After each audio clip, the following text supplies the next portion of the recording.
जय श्री कृष्णा दोस्तों, आप सभी का हमारे चैनल में स्वागत है। दोस्तों, आज की वीडियो में हम पूस माह के कृष्ण पक्ष की एकादशी, जिसका नाम सफला एकादशी है, उसका महात्म्य और व्रत कथा सुनाने जा रही हैं। एकादशी का व्रत सभी व्रतों में शेष होता है और इसकी कथा का श्रवण करने मात्र से आपकी सभी प्रकार की मनोकामना पूरी होती हैं। तो बोलिए एकादशी महात्म की जय, गणपति गजानन भगवान की जय। युधिष्ठिर बोले, हे जनार्दन, पूस कृष्ण एकादशी का क्या नाम है और उस दिन किस देवता की पूजा की जाती है तथा उसकी क्या विधि है। भगवान श्री कृष्ण कहने लगे, हे धर्मराज, मैं तुम्हारे स्नेह के कारण तुम्हारे प्रश्नों का उत्तर देता हूँ। एकादशी का व्रत के अतिरिक्त मैं अधिक दक्षिणा देने वाले यज्ञ से भी प्रसन्न नहीं होता। अतः तुम इसे अत्यंत भक्ति और श्रद्धा से युक्त एकाग्र मन से सुनो। इस पोष कृष्ण एकादशी का नाम सफला है। एकादशी के देवता श्री नारायण हैं। पूर्वोक्त विधि से इस व्रत को करते हुए श्री नारायण की पूजा करनी चाहिए। जिस प्रकार नागों में शेषनाग, पक्षियों में गरुण और सब ग्रहों में चंद्रमा, यज्ञों में अश्वमेघ और देवताओं में विष्णु श्रेष्ठ हैं, उसी तरह सब व्रतों में एकादशी का व्रत श्रेष्ठ है। जो मनुष्य सदैव एकादशी का व्रत करते हैं वे मुझको परम प्रिय हैं। अब इस व्रत की विधि कहते हैं। मेरी पूजा के हेतु ऋतु के अनुकूल नारियल, नींबू, अनार, सुपारी आदि मेरे अर्पण करे। धूप, दीप, नैवेद्य आदि 16 चीजों से मेरी पूजा करे। रात्रि को जागरण करे।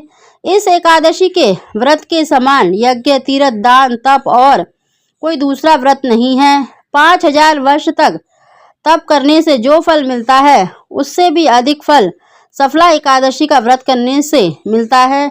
अब तुम इस एकादशी की कथा ध्यान पूर्वक सुनो। चंपावती नगरी में महिष्मान नाम का एक राजा राज्य करता था। उसके 4 पुत्र थे। उन सब में लुम्पक नाम वाला बड़ा राजपुत्र महापापी था। वह पापी सदा पर स्त्री, वेश्यागमन और दूसरे बुरे कामों में अपने पिता का धन नष्ट किया करता था। वह देवता, ब्राह्मण और वैष्णवों का निंदक था। जब राजा को अपने बड़े पुत्र के इन कुकर्मों का ज्ञान हुआ तो उसको अपने राज्य से निकाल दिया। तब वह विचार करने लगा कि अब किधर जाऊं, क्या करूं। अंत में उसने चोरी का कर्म करने का निश्चय किया। वह दिन को वन में रहता और रात्रि को अपने पिता की नगरी में चोरी करता तथा प्रजा को तंग करने और मारने का कुकर्म भी करता। कुछ समय पश्चात नगरी भयभीत हो गई। वह वन में पशु आदि को भी मारकर खा जाता। राज्य कर्मचारी तथा प्रजाजन उसको इन कुकर्मों के कारण पकड़कर भी राजा के डर के मारे छोड़ देते। उसी वन में एक अत्यंत प्राचीन समय का पीपल का वृक्ष था। लोग उसकी भगवान के समान पूजा किया करते थे। उसी वृक्ष के नीचे वह महापापी लुम्बक रहता था। इस वन को लोग देवताओं का क्रीड़ा स्थल मानते थे।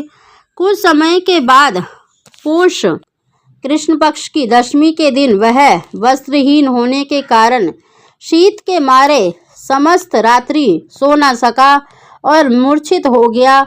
उसके हाथ पैर अकड़ गए। वह रात्रि उसने बड़ी कठिनाई से व्यतीत की और सूर्योदय होने पर भी उसकी मूर्छा नहीं गई। दूसरे दिन सफला एकादशी को दोपहर के समय सूर्य की गर्मी से उसकी मूर्छा दूर हुई तो वह होश में आकर गिरता पड़ता वन में भोजन की खोज में गया, परंतु शारीरिक कष्ट के कारण वह जीवों को मारने में असमर्थ रहा। अतः वृक्षों से गिरे हुए फलों को बीनकर वह पीपल के वृक्ष के नीचे आया। उस समय तक सूर्य भगवान अस्त हो गए थे। अतः उसने उन फलों को पीपल के वृक्ष के नीचे लाकर रख दिया और रोकर कहने लगा कि भगवान, यह सब फल फूल आपके ही अर्पण है, आप ही इनसे तृप्त हो जाइए। उस रात्रि को उसको दुख के मारे नींद भी नहीं आई। इस उपवास तथा जागरण से भगवान अत्यंत प्रसन्न हुए और उसके सब पाप नष्ट हो गए। दूसरे दिन प्रातः समय एक अति सुंदर घोड़ा अनेकों सुंदर वस्तुओं से सजा उसके सामने आ खड़ा हो गया। उसी समय आकाशवाणी हुई कि हे राजपुत्र, भगवान नारायण की कृपा से तेरे समस्त पाप नष्ट हो गए हैं। अब तू अपने पिता के पास जाकर राज्य प्राप्त कर। लुम्पक ने जब ऐसी आकाशवाणी सुनी तो वह अत्यंत प्रसन्न हुआ और हे भगवान आपकी जय हो ऐसा कहता हुआ सुंदर वस्त्रों को धारण कर अपने पिता के पास गया। उसने संपूर्ण कथा कह सुनाई और पिता ने उसको अपना राज्यभार सौंपकर वन का रास्ता लिया।